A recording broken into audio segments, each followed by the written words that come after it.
Hello, and this is the additional portion that I promised everybody, and it's Tu B'Shvat, Taf Shin Pei, and it's Parshas. I'm still doing Parshas Beshalach, and this is the second addition to what I said before, and it happens to be Tas Vav, which is Tu B'Shvat. Okay, this is the Gemara in Brachas, Perek Kamen, Daf Hey, Omar Aleph. Omer Rabbi Shimon ben Lakish. Kola Isaac Batayra Yisurim Bedelim Mimenu.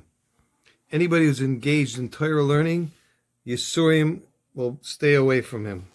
Shanamar, it says, B'nei Reshev Yakbi Uf. The Gemara says, it brings a pasuk in Mishlei.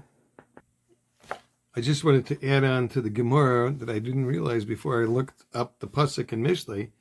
The pasuk actually begins with Ki Adam La'amal Yulad. Now, that sounds familiar. A person is created to work. It's not a pasuk in Mishlei, I'm sorry. It's a pasuk in Eov. Okay? So, a person is created to work. And another Gemara says, what does it mean work? You might think it means regular work. No, it means amal peh. It means the work of the mouth, which means learning Torah. So that's the beginning of this pasuk. Ki adam la'amal yulad. A person was created to work. He was actually born to work. And then the end of the pasuk says, "V'nei reshef yagbiu uf." Ein uf. The Gemara says, uf means like flying. Okay, Elo Torah. The word uf indicates learning Torah. Shenamar hisayif enecha boy be'ineno. So if you lift up your eyes from it, in other words, if you don't pay attention to your learning and completely and constantly review it, then it just flies away from you. The ein reshef elo yisurim. Reshef in the Torah, and b'nei reshef yagbiu uf. That means reshef means yisurim, means suffering. Shenamar mize reshef aluchume reshef. Mize ra'av aluchume reshef. It's a pasuk, I think, in Tehillim. So Omar Rabbi Yochanan says, what are you talking about? Everybody knows that. Anybody knows that if you learn Torah, the Yisurim, the afflictions should stay away from you. How do we know that? Last week's Parshas Beshalach. If you listen to the words of God, and you do what's straight and right in his eyes, when you pay attention to his mitzvahs, and you watch all of the chukim and all of the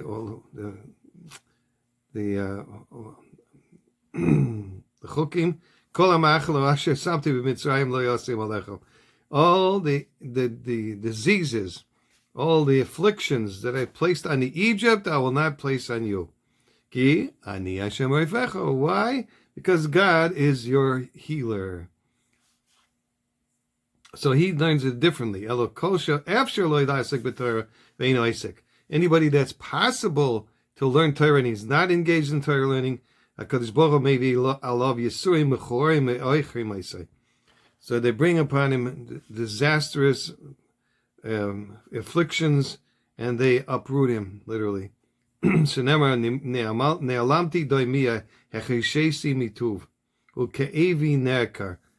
pasuk again in Tehillim Lamates. I've hidden myself, and I've kept myself quiet from being good. In other words, I'm ain't Torah Torah.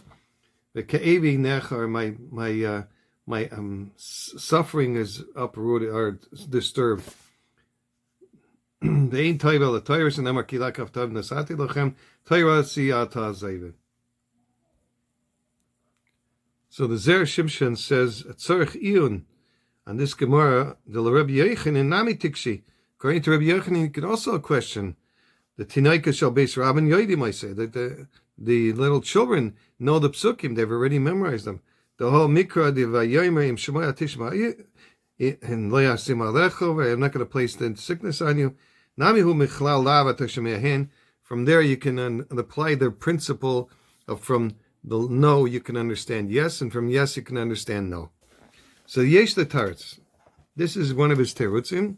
The kavanas Reish Lakish Haisa Loimar, the intention of Reish Lakish in the Gemara is to say, She'af im nischayev adam yisurim machmas ezachet. Even if a person is obligated some yisurim because of some sin that he did, im yasek v'Torah lo yavoy alav.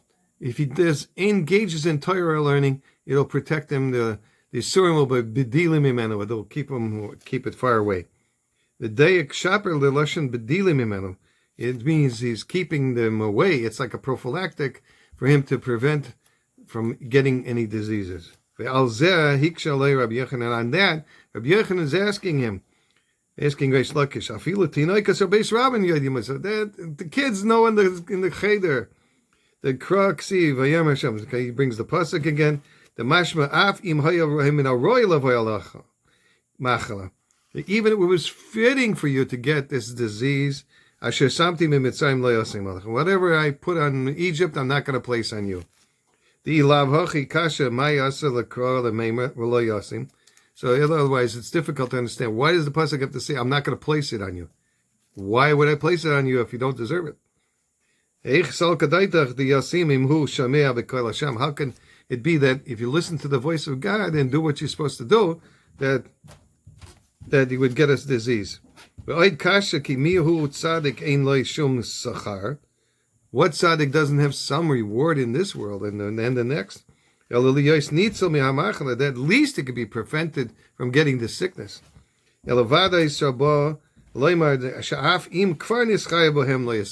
That even if he was obligated to get this sickness beforehand and he learns Torah, he's not going to get it. Well, Rabbi Yochanan is mitaritz a different way. So anybody who is possible to learn Torah and he doesn't, so he gets the disease. Even if he guards the mitzvahs, he's not obligated to get yisurim because of one sin. But he could still get yisurim. That's not mashma from the simple meaning of the pasuk. That pasuk that we brought before, lo yasam alecho, ki ani Hashem barifecha. Shahaya pasuk mayri b'misha kvar nischayev b'hem. We're talking. The pasuk is talking about somebody that was already chayev and to get some kind of disease. If it wouldn't only be the pasuk of that we brought into Tehillim, that I was hiding and I was quiet. I would think the Mayri b'misha kvar chotov and chayav yisurim.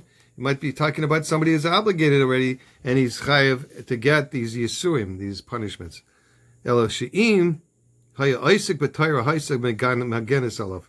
So if he was engaged in Torah learning like he's supposed to be, so that'll protect him.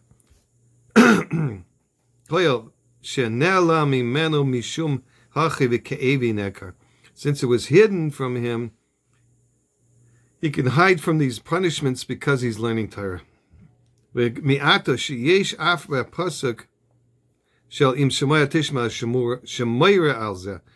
even from this pasuk that we brought before, that if you listen to the words of Hashem, and Hashem won't put the machla on you, He won't put the disease. Kasha trei kroi lamali. What do we need two psukim for? Well, we got to be talking about somebody that was never sinned to get a punishment, and he's not obligated to be punished. We know two psukim according to Rabbi Yochanan. This is to me the godless of Shimshon. I can't, he does something so unbelievable. He takes things apart and puts them back together like nobody else does.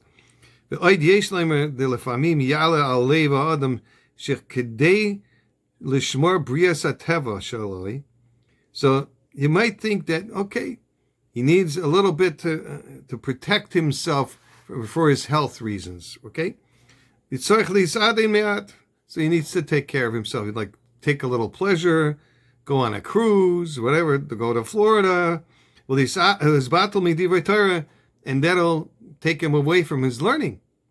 So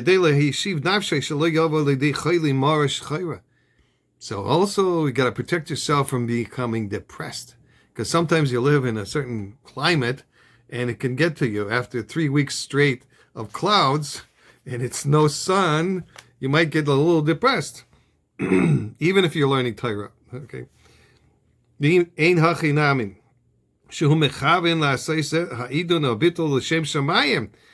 if he has intention, like the Rambam says, you got to take a walk sometimes, go in the forest and enjoy the beauties of Hashem's creations. In order that you should protect yourself, your own health, right, both physically and mentally. That anybody who's engaged in Torah learning, Yisurim separate from him. It's prophylactic. He keeps them far away. Like it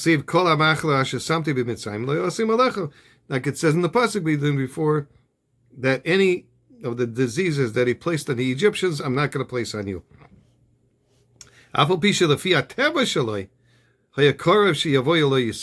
Even though by his nature he might be have some kind of a tendency to get sick or be depressed, nope, the Yisurim are going to stay away. But the zechus of learning Torah protects him. Rabbi Yochanan chidusha tvei kol mashmalan. Rabbi Yochanan is telling us a bigger chiddush. She'im yizbatel mi'at Torah bishul he not sami yisroyim akrevin elatava. If he's going to be mevatel from Torah just because he's going to protect himself from these natural diseases and occurrences, or maybe get too much depression, HaKadosh Baruch Hu maybe I'll have Yisurim Mechorim Chutz Me'ateva Nami V'Oichri Maisai. So he's going to bring on him Yisurim that are not so nice, and they will mix him up and take him down. So that's the Zera Shimshon in this Parshas Vav. And I also promised the second part of the Segula, so here it is. At a company in the States, a bunch of the employees got together during lunchtime to celebrate a siyum being made by one of the workers. At the Suda, one of the assembled rose to address the crowd and told over the Zera Shimshon's vort on the topic of Hoylul Hashem Kitayv, which I told you about yesterday. Most of the people at the meal had never heard of the Zera Shimshon before. Surprise. And wanted to know when and where he had lived. The speaker did his best to paint a verbal picture about the author with a limited information at his disposal. The Zera Shimshon lived at the same time as the Or HaChaim HaKodesh. Though he had a son, he passed away during the Zera Shimshon's lifetime. This prompted him to write his classic work, and especially in the introduction, which captivates people immediately. I myself have personally witnessed quite a few Yeshuas in the area of Shidduchim. But why take my word for it? You can get a hold of the Sefer and learn it yourself. It was an emotional moment. One of the people sitting there had a brother who was already 28 years old. When he heard the way his friend was talking about the Sefer, a Sefer he had never heard of before, he decided to purchase a copy and see for himself. Instead of learning the Sefer on his own, the man began studying Bechavrusa with his brother, the 28-year-old. 2 months later, his brother was a chassid, Mazel Tov. And another Zera Shimshon yahrzeit story. As anyone trying to find a home or apartment to rent or purchase in the religious neighborhoods in New York can tell you, it is virtually impossible to find a good deal. Simply speaking, real estate prices are sky high, and young couples are consistently forced to move out of town or live in a tiny basement apartment, sometimes without windows or proper ventilation. There is no question that the demand is far greater than the supply. I managed to purchase an apartment in Williamsburg, but despite having done everything I was supposed to do and fulfilling all the criteria demanded of me by the New York State Housing Department, the city refused to grant me a CO, which is a certificate of occupancy, claiming that I hadn't done everything demanded of me. The lease on my rental unit was almost up, and I had nowhere else to go, and the city wouldn't grant me the necessary documents, always claiming another reason why it wasn't yet possible to move in. I was willing to do anything they asked, but somehow, despite my best efforts, I found myself spinning my wheels. Every Chodesh Tammuz, I purchased the Sefer Zera Shimshon and began learning it. Not long after, on Vav Elul, the day of the Zera Shimshon's yard site, I received a permit from the city allowing me to move into my new home. There didn't seem to be any question in my mind, at least, that the city's sudden change of heart could only be attributed to the fact that I had begun learning from the Sefer of this very holy Jew. Have a good week and a happy Tu B'Shvat.